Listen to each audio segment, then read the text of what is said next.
تربیت پہلے ہے، تعلیم بعد میں۔ تربیت کا آغاز ہم کہاں سے کریں؟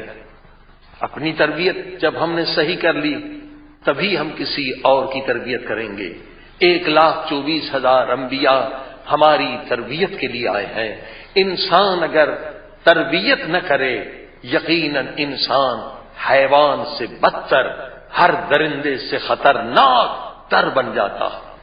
یہ فرعون و یزید کون تھے؟ یہ ہٹلر و دیگر ظالم کون تھے؟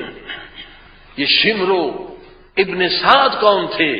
یہ وہ لوگ تھے جنہوں نے تربیت کی طرف توجہ نہ دی۔ ہر انسان کے لیے لازم ہے، ہر انسان پر واجب ہے کہ وہ اپنی تربیت کرے، وہ علم حاصل کرے۔ اگر علم حاصل نہیں کیا، اپنی تربیت نہیں کی تو یقیناً یہ دنیا بھی اس کی برباد ہو جاتی ہے۔ لوگ خودکشی کرتے ہیں، اتنی بڑی نعمت ہے یہ زندگی ضائع کر دیتے ہیں کیونکہ تربیت نہیں ہے۔ یہ دنیا بھی جاتی ہے، وہاں بھی جہنمی بنتے ہیں کیونکہ خودکشی کے بعد نہ توبہ کا دروازہ کھلتا ہے اور نہ کوئی عبادت کا دروازہ کھلتا ہے۔ یہ سارے دروازے رحمت کے بند کر کے وہ خود چلے جاتے ہیں، اور جتنی مشکلات معاشرے میں ہیں وہ تربیت نہ ہونے کی وجہ سے ہے۔ لہذا تربیت و تعلیم واجب ہے، علم حاصل کرنا بھی واجب ہے، یعنی جو زکیہم واجب ہے کہ ہم اپنے نفس کو پاک کریں اور علم بھی حاصل کریں، یہ دونوں چیزیں ہم پر واجب ہیں۔ آئیے آغاز کہاں سے ہو؟ ہماری گفتگو خصوصاً بچوں پر ہو رہی تھی، لیکن یہاں بچے بڑے مشترک ہیں اس نقطے میں۔ تربیت کا آغاز کہاں سے ہوتا ہے؟ عقیدے سے ہوتا ہے، بلیف سے ہوتا ہے۔ بہت سارے بیچاروں کو پتہ نہیں ہے، بہت سارے لوگ ٹینشن میں رہتے ہیں، ڈپریشن میں رہتے ہیں، مگر ان بیچاروں کو پتہ نہیں ہوتا ہے کہ ڈپریشن کی وجہ کیا ہے۔ یہ سارا جو ہے نظام جو انسان کا ہے نا، یہ ساری آپ کی خوشیاں جو ہیں، آپ کی پریشانیاں جو ہیں، آپ کی کامیابیاں ہیں، آپ کی ناکامیاں ہیں، آپ کا ایمان ہے، یہ ساری ہر چیز جو انسان کی ہے بنیاد عقیدہ ہے، عقیدہ ہے، بلیو ہے۔ اگر بلیو نہیں تو کچھ بھی نہیں۔ عقیدہ بہت بڑی چیز ہے۔ انسان کا اگر عقیدہ درست ہے زندگی درست ہے، اگر عقیدہ نادرست ہے پوری زندگی نادرست ہے۔ عزیزو، آپ کی خوشیوں کا دار و مدار، آپ کی کامیابیوں کا دار و مدار، آپ کی دنیا کا دار و مدار، آپ کی آخرت کا دار و مدار، آپ کی قبر کا دار و مدار، آپ کی قیامت کا دار و مدار، آپ کی بچوں کی تربیت کا دار و مدار، آپ کی زندگی خوشیاں، آپ کی ازدواجی زندگی کا دار و مدار، آپ کی گھریلو زندگی کا دار و مدار، ساری چیزوں کا دار و مدار آپ کے عقیدے پر ہے، عقیدے پر ہے، بلیو پر ہے۔ بلیو، ذرا توجہ دیں، بلیو بہت اہم ہے کیونکہ بلیو کے تابع ہر چیز ہے۔ آپ کے سب کانشس بھی، آپ کا کانشس بھی، آپ کا برین بھی، آپ کی آنکھیں بھی، آپ کے ہاتھ بھی، آپ کے سارے اعضاء کس کے تابع ہے؟ آپ کے بلیف، آپ کے عقیدے کے تابع ہے۔ اگر بلیف درست نہیں ساری حرکتیں غلط ہو جائیں گی، ساری محنتیں برباد ہو جائیں گی۔ اللہ اکبر، شیطان ملعون بھی یہ کہتا ہے کہ میں لوگوں کا بلیف بگاڑنے کے لیے صراط مستقیم پر بیٹھا ہوں، میں کسی سینما کے دروازے پہ نہیں بیٹھا۔ یہ قرآن کہتا ہے۔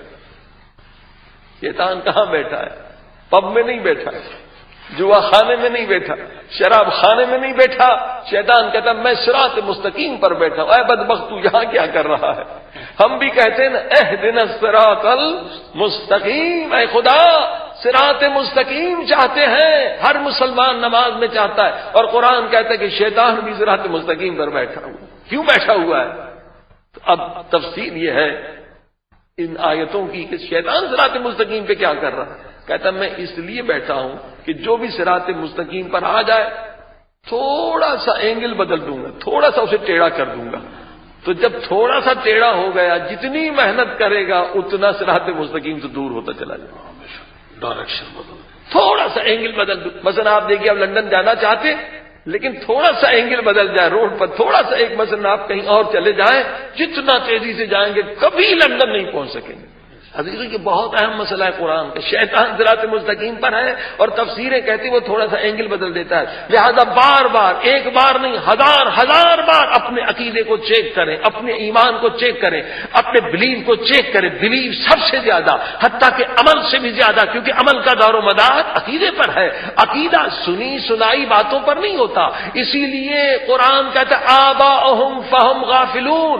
جو باپ کا عقیدہ ہے، اگر آپ اس لیے اس عقیدے کو مانتے ہیں کیونکہ میرے بابا کا عقیدہ ہے، میرے دادا کا عقیدہ ہے، میرے چچا کا عقیدہ ہے، قرآن کہتا ہے یہ بت پرستوں کی سنت ہے، یہ خدا پرستوں کی سنت نہیں ہے.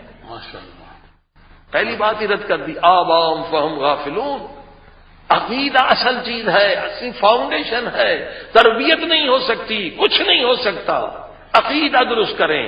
آباہم فہم غافلون. قرآن نے یہ صفت بتائی ہے مشرکوں کی، بت پرستوں کی. لہذا تقلید حرام ہے. یہاں عقیدے کے معاملے میں تقلید حرام ہے. ہاں فروع دین میں تقلید ہے، اصول دین میں نہیں تقلید. آپ نے خود سمجھنا ہے، خود تحقیق کرنی ہے. ہر اعتبار سے جو بھی آپ کا عقیدہ ہو، صرف ایک اصول سن لیں، ایک اصول سن لیں. یقیناً آپ کو شیطان گمراہ نہیں کرے گا. اور یہ قرآنی اصول بتلا رہا ہوں، پیغمبر کا اصول بتلا رہا ہوں. جو بھی آپ کا عقیدہ ہو، جس چیز کے بارے میں بھی عقیدہ ہو، کیسے پتا چلے یہ سچا عقیدہ ہے یا دوسرے کا عقیدہ ہے، یا دوسرے کا عقیدہ آپ سے مختلف، وہ سچا ہے یا آپ سچے ہیں. عزیزوں اسی لیے کمپیریٹو اسٹڈی لازم ہے. قرآن کا ہاتھو برہانکم ان کنتم صادقین. اے مسلمان، اے مومن، جو بھی تیرا عقیدہ ہے، عقیدہ وہ صحیح ہے جس کے لیے تیرے پاس دلیل موجود ہو، ثبوت موجود ہو، پروف موجود ہو. اگر تیرا عقیدہ ہے مگر تیرے پاس دلیل نہیں، وہ عقیدہ باطل ہے. دلیل مانگتا ہے، قرآن دلیل مانگ رہا ہے، خدا دلیل مانگ رہا ہے. حتیٰ کہ اگر تو خدا کو بھی مانتا ہے تو رسول خدا کہتے دلیل دو.